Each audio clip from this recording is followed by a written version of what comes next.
उसके पीछे कोई नहीं था। ये वंदना भी ना यक्षिणी का नाम लेकर ना मेरे मन में ना उसका वहम डाल दिया है, और वही वहम डरा रहा है अब मुझे।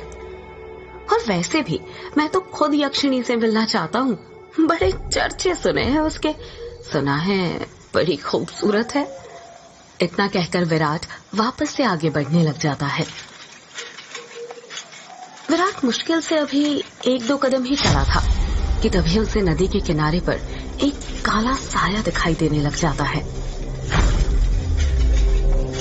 उस काले साए को देखकर विराट के कदम अपने आप थम जाते हैं।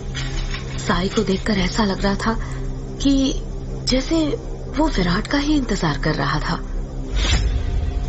काले साए के पास से पायल के बजने की आवाज और चमेली के फूल की खुशबू आ रही थी। विराट के हाथ पैर कपकपाने लग गए थे। विराट डरते हुए कहता है, कहीं वंदना की बातें सच तो नहीं थी? ये यक्षिणी तो नहीं? विराट उस साए को देखकर इतना डर गया था कि उसका पूरा चेहरा पसीने से लथपथ हो गया था।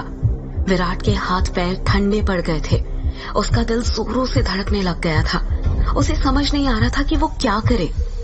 विराट डरते हुए कहता है, कौन है वहां पर? कोई जवाब नहीं आता है। सन्नाटा अब भी छाया हुआ था।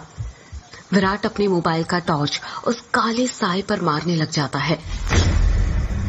जब उस टॉर्च की रोशनी उस काले साए पर पड़ती है तो विराट देखता है कि वो साया और किसी का नहीं बल्कि एक लड़की का था। नदी के किनारे पर एक बहुत ही खूबसूरत लड़की खड़ी हुई थी, जिसकी उम्र करीब 24 साल और लंबाई 5 फीट 2 इंच थी। उसकी लंबी सी गर्दन, गुलाबी से होंठ, बाल खुले हुए जो उसके कमर तक आते थे, उसका गोरा बदन और उसी गोरे बदन पर उसने काली साड़ी पहन रखी थी। वो लड़की किसी अप्सरा से कम नहीं लग रही थी। वो इतनी खूबसूरत थी कि कोई भी मर्द उसका रूप देखकर अपनी हदों को भूलकर उसकी बाहों में मदहोश होना चाहेगा। वो लड़की अपने हाथ से विराट को इशारा करते हुए अपने पास बुलाती है। उस लड़की को देखकर विराट भूल गया था कि यक्षिणी जैसी कोई चीज भी होती है। विराट अपनी साइकिल को वहीं पर छोड़ देता है और जल्दी जल्दी उस लड़की के पास जाने लग जाता है, जैसे उसके बदन में कोई आग लग गई हो। विराट उस लड़की के पास जाकर उससे धीरे से पूछता है, कौन हो तुम और यहाँ पर क्या कर रही हो? क्या नाम है तुम्हारा? लड़की अपने चेहरे पर मुस्कान लाते हुए कहती है,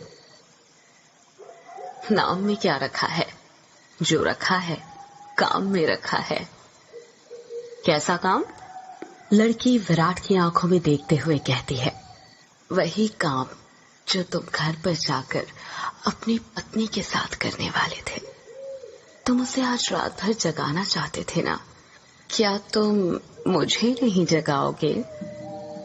उस लड़की की आंखों में एक नशा सा था, जिसे देखकर विराट सब कुछ भूल गया था। ऐसा लग रहा था जैसे वो उसके वश में आ गया हो।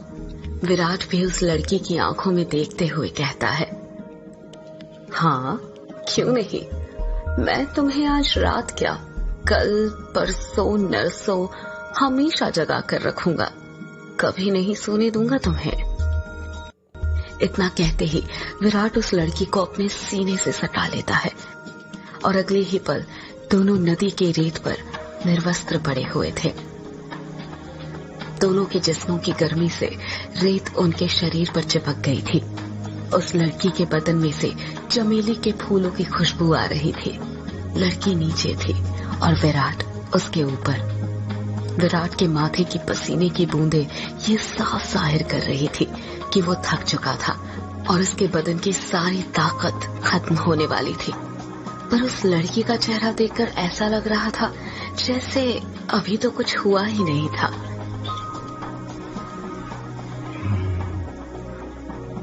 उसके अंदर की प्यास अभी बुझी नहीं थी।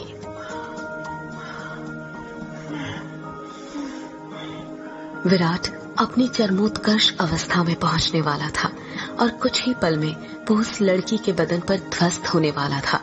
तभी उसकी नजर